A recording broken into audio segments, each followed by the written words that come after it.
हाय रे नोनी तोर मुस्कान कमा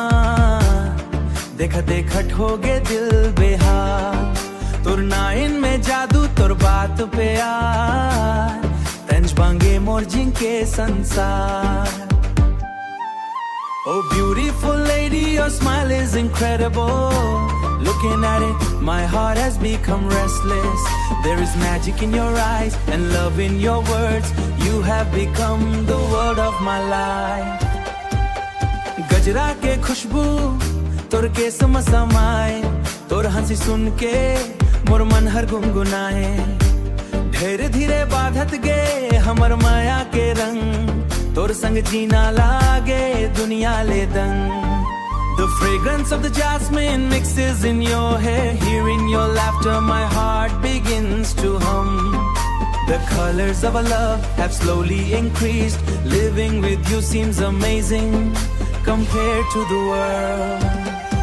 Oh beautiful noni abe mor paas tor bina sunna lage din और रतियास दिल के धड़के ही थे बस के बाद तो संगर रही वो जन्म तक साथ Oh beautiful noni abe mor paas तोर बिना सुनना लागे दिन और रतियास दिल के धड़के ही थे बस के बाद तो संगर रही वो जन्म तक साथ सावन के फुहार जैसन तोर माया बरसे मोर हर सपना अब तोर संग हंसे हाथ में हाथ धर छोड़बे झन कभू तंछावस मोर खुशी तंछावा सबू Your love rains like the showers of the monsoon Now all my dreams laugh with you Hold my hand, never let go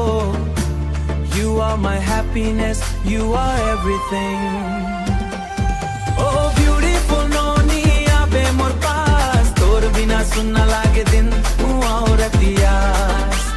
दिल के धड़के ही थे बस के बाद तो संगर रही वो जन्म तक साथ Oh beautiful noni abe mor paas तोर बिना सुनना लागे दिन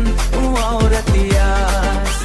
दिल के धड़के ही थे बस के बाद तो संगर रही वो जन्म तक साथ तो संगर रही वो जन्म तक साथ